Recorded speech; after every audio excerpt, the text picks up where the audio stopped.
You've gone through 23 years and more in just about an hour.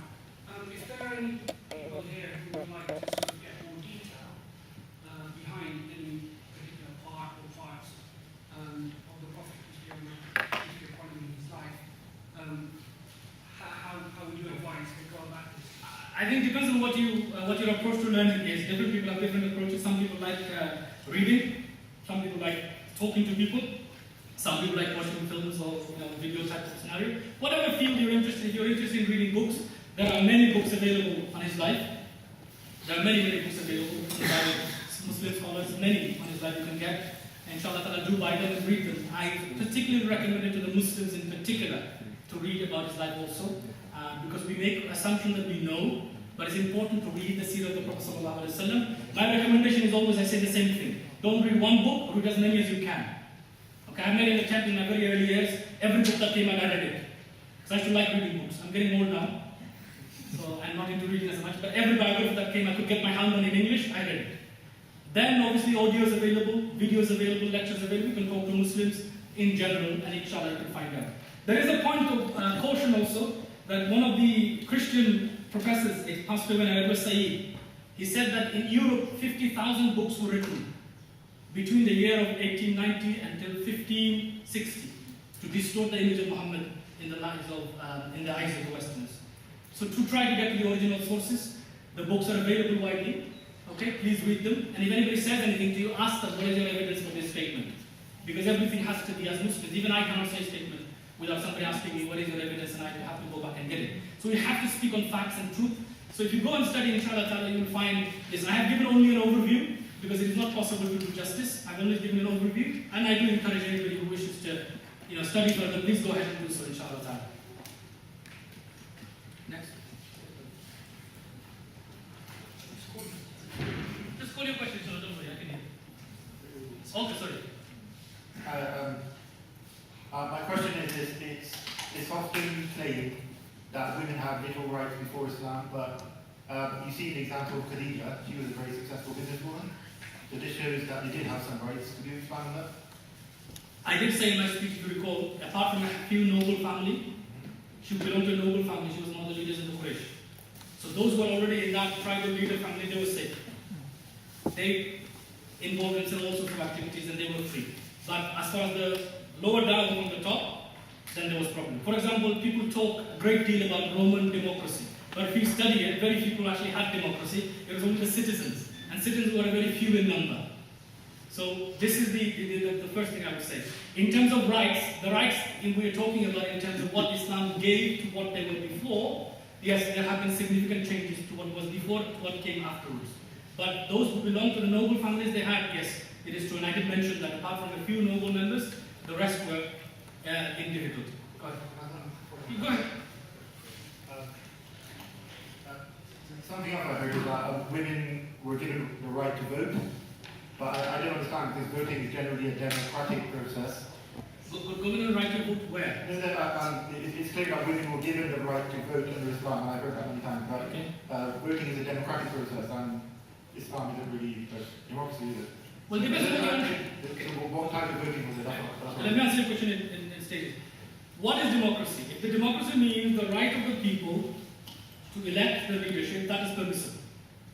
Okay? And it was done at the time of the Khalifs. People chose. Okay, after Abu Bakr, there was a delegation from Umar. Uthman was elected. Okay? So that process can be allowed. Where the problem lies, and I'm going to be honest with you, some of the Muslims might not be happy with this. I don't care what type of government is in the Muslim countries. I wish they were at least democratic.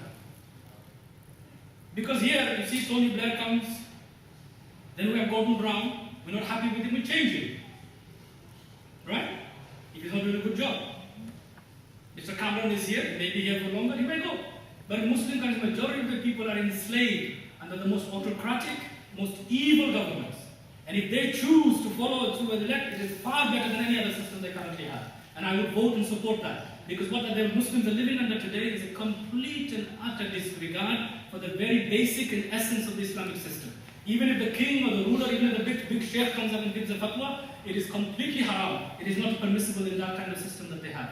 What they need, the people of those countries, number one, freedom. Number 2, they need peace and they need protection. Not protection against the army from outside, protection from against their own police and their own army. I sit on the board in Swansea on a custody visitors. We have the right in Swansea to walk into any police station, even 3 o'clock in the night, and demand to see all those who are in their custody. Voluntarily we go. Why? To ensure that even if the guy is a criminal, you don't have the right to torture or abuse, you must give him his rights. These rights are not given in Muslim lands. So democracy is a good thing if it comes in the Muslim countries now, particularly now. As far as in Islam is concerned, the right to elect the leaders is there, and it is permissible. Long as there is 2 things, and I'll give you time because this is not my topic. There's a lot of misunderstanding about Islamic society.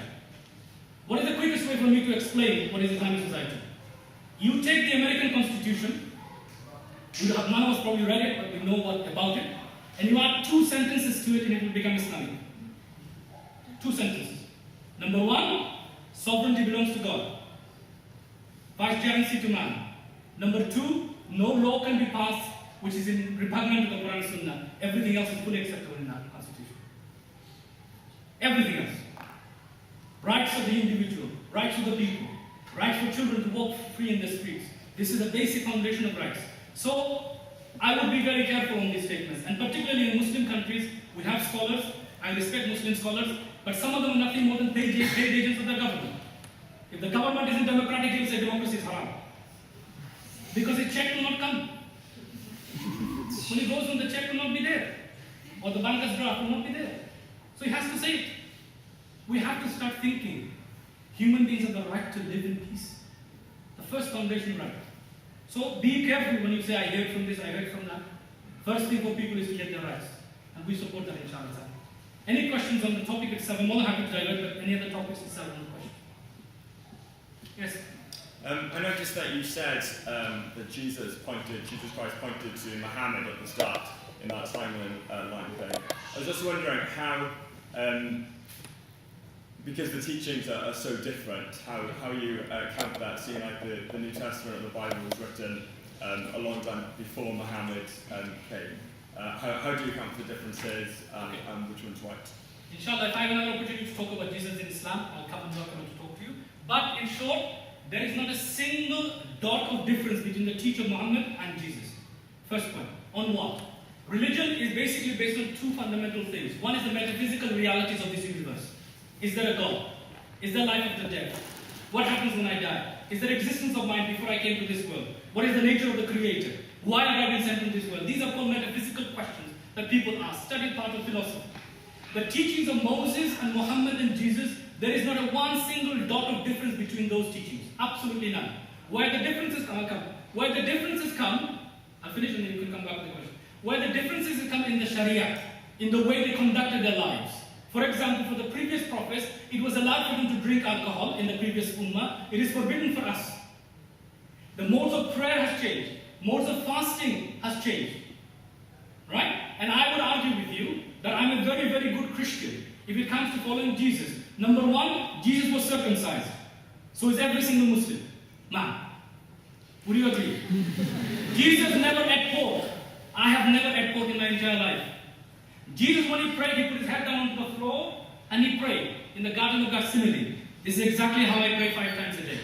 So in terms of teaching, I disagree with you. There is absolutely no iota of difference. Where the difference is in the Sharia. Now let's come back to where did the teachings come from. That is a different subject altogether. But in terms of your original question, we Muslims believe that they were the same message, the same mission to send to discipline people. Jesus' message according to the Quran, Allah tells in Surah Saf, that Allah says, remember, وَإِذْ قَالَ عِيسَى ابْنُ مَرْيَمَ يَا بَنِي إِسْرَائِيلَ. Remember when Jesus said to the children of Israel, meaning the Jews, إِنِّي رَسُولُ اللَّهِ, I am a messenger of God. إِنِّي رَسُولُ اللَّهِ إِلَيْكُمْ, sent to you. مُصَدِّقًا لِمَا بَيْنَ يَدَيَّ مِنَ التَّوْرَاةِ, confirming that which was revealed before me in the Torah. And giving you good news of a prophet to come out after me whose name will be Ahmed. So we believe that Jesus' message was to confirm the teachings of Moses.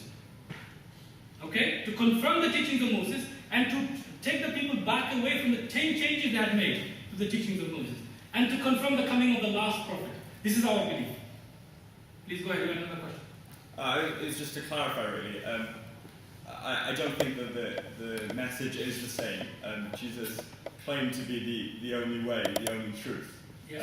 And the way that to be forgiven was through him Yes. and what he did by dying on the cross. Whereas that seems to be fundamentally different to the teachings of the Quran. So I'm going to have to challenge you on that, I'm afraid. I don't You think can we challenge, say- but if you go back to his teachings, you will find Moses said exactly the same thing. Moses was the way in his time. Abraham was the way in his time. Noah was the way in his time. Jacob was the way in his time. So each prophet, if you follow their teachings, this is exactly what Islam says. If you follow the prophet, okay, of the time, you are in the right way. That is Islam. And Islam is not a religion with Muhammad. Islam is a religion of the worship of one God, submitting to the word of God. Therefore, Jesus submitted to the will of God. You say it every day in your prayer, Our Father, who art in heaven, thy will be done. Thy will, not my will, your will. This is Islam. Islam means to submit to the will of God. This is literal meaning of the word Islam. So we believe that Jesus was Muslim, Moses was Muslim, Abraham was Muslim, Noah was Muslim, Adam was Muslim. This is our belief. We may differ, that's fine. There are other areas just for the highlight of important. We don't believe that Jesus was crucified. Okay? So you are right in that. Yes, our teachings are different. But then we got to go back and see whether Jesus was really crucified or not. That is another subject altogether. Okay? So there are areas of differences. Thank you very much. There was a brother in the back. Sorry, can I come back to you? Can I just make a comment on Yes. this? There is this brother, his name is Yusha Evans. He did extensive research about Islam, about Quran and Prophetic scripture. You can find his talks really, really interesting. He talks on that. They are on the website actually. I can find the name. Yusha Evans? Joshua Evans. Oh, Is yeah, he sorry. right? Yeah. Please keep questions relevant to the topic to allow Max to know if you've got questions, please. Yeah, just a very quick question. I just want to know why there is so much hatred about Islam nowadays. You know, they've always been trying to put Islam down since the early age, and I'm trying to understand why. Is that your question? Why is there so much misunderstanding of hatred towards Islam in the West? Yeah. Okay. There is primarily a number of reasons. One is historical. It's, as Prince Charles said in right the presentation at the beginning, there has been historically, particularly as a result of the Crusade and what happened afterwards, there has been the intensity to see Islam as the enemy. That has been there. But there is a second element to this, and which where Muslims, we have to bow our head and admit. A tree is recognized by its fruit. We Muslims have been a very bad example to our faith. We, I include myself, have been, except for a few rare examples, we have not lived up to the standard of Muhammad sallallahu alaihi wasallam. As a result, nobody has the time. Non-Muslims don't have the time, brothers and sisters, to go and open up Bukhari, Muslim, Abu Dawud, Ibn Majah, Tirmidhi, and look at the strongest evidence. They look at you. They look at me. And then say, he is claiming to be the follower of Muhammad. It is when we display the good character of the Prophet sallallahu alaihi wasallam in our own conduct, then the condition of the people around us will change. Because if those people who work with me, those people who are my neighbors, they know what I am. Because they see me in the times of stress, they see me in the times of joy, they see me in the times of pain, as well as happiness. So we have to, as Muslims, take responsibility. There is another third reason why I would like to put forward that there is a concerted campaign against Islam. You take the industries that make the biggest money in Europe. Alcohol. Trillions of dollars are made from the alcohol industry alone. Do you think they would want to promote a message that says don't drink at all? The perfume industry, the makeup industry, by convincing women that they are somehow imperfect until they put this lipstick on, they make literally trillions every year. Do you think they want to promote some message, women, please cover up? So these systems, these big industries that control the television, they're the one who pay for the advertising, they're the one who control all of this. These are trillion-dollar industries, they're not millions. Do you think a system, banking system, where it says no interest is allowed, neither for the borrower or the lender, do you think Lloyds Bank is going to sign the check to promote Islam? They're not going to do it. So Islam has a message which can be seen as a threat by certain sectors, because our message is don't drink alcohol. Modesty is very important.